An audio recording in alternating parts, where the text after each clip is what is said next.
పరిషత్ ఉన్నత పాఠశాల చిట్యాల గౌరవ గజిటెడ్ ప్రధానోపాధ్యాయులు శ్రీ కె గణేష్ కుమార్ సార్ గారు, నా తోటి ప్రియమైన విద్యార్థులు, ఇందాకే ప్రధానోపాధ్యాయులు చెప్పినట్లు తెలంగాణ కవిసింహగా పేరుగాంచిన అభ్యుదయ కవి సామ్రాట్ దాశరథి కృష్ణమాచార్యుల జయంతి జూలై 22. నా తెలంగాణ కోటి రతనాల వీణాన్ని గర్జించి తెలంగాణ ఉద్యమానికి స్ఫూర్తినిచ్చిన మహనీయుడు దాశరథి కృష్ణమాచార్యుల గారు. 10వ తరగతిలో వీర తెలంగాణ అనే పాఠం ఉంది.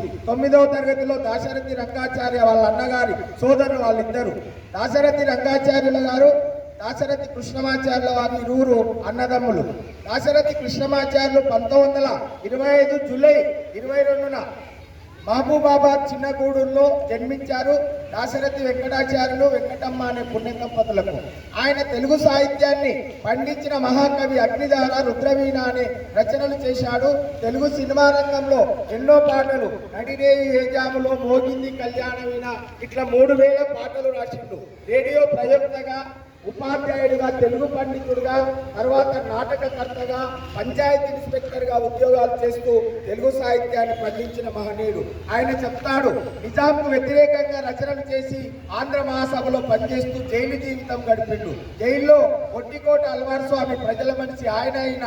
జైలు అంటే పళ్ళు దోముకునే గొగ్గుతో గోడల మీద కవితలు రాసి ఆ నిజాం సైన్యంతో లాఠీ దెబ్బలు తింటారు జైల్లో. కనుక అటువంటి మహనీయుడు ఎవరంటే దాశరథి కృష్ణమాచార్యులు. ఆయన చెప్తాడు, నిజాంకు వ్యతిరేకంగా రైతుదే తెలంగాణము, రైతుదే ముసలి నక్కకు రాచరికము దక్కునే అంటాడు. దగాకోర్ బడాచోర్, ఆ రజాకర్ పోషకుడు తెలంగాణ గర్జిస్తున్నది, నగారా మోగిస్తున్నది, తెగిపోయి అంటాడు. ఓ నిజాం పిశాచమా, కానరాడు నిన్ను బోలిన రాజు మాకెన్నడు, తీగలను తెంపినావు, అగ్నిలో దింపినావు, నా తెలంగాణ కోటి రతనాల వీణాని. ఈ నినాదం ఇప్పటికీ ప్రతిఫలిస్తుంది.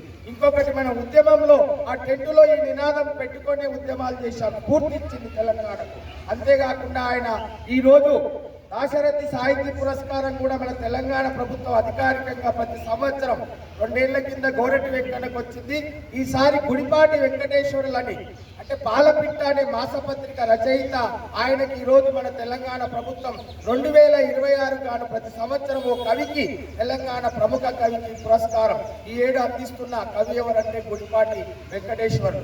ఆయన చివరికి అనారోగ్యంతో, షుగర్ వ్యాధితో 1987 అంటే నవంబర్ 5న చనిపోతాడు. కనుక అటువంటి మహాకవి రచనలు చదివి మీరు కూడా దేశభక్తిని, తెలంగాణ ఒక బంగారు తెలంగాణపై కృషి చేయాలని తెలియజేస్తూ ముగిస్తుంది.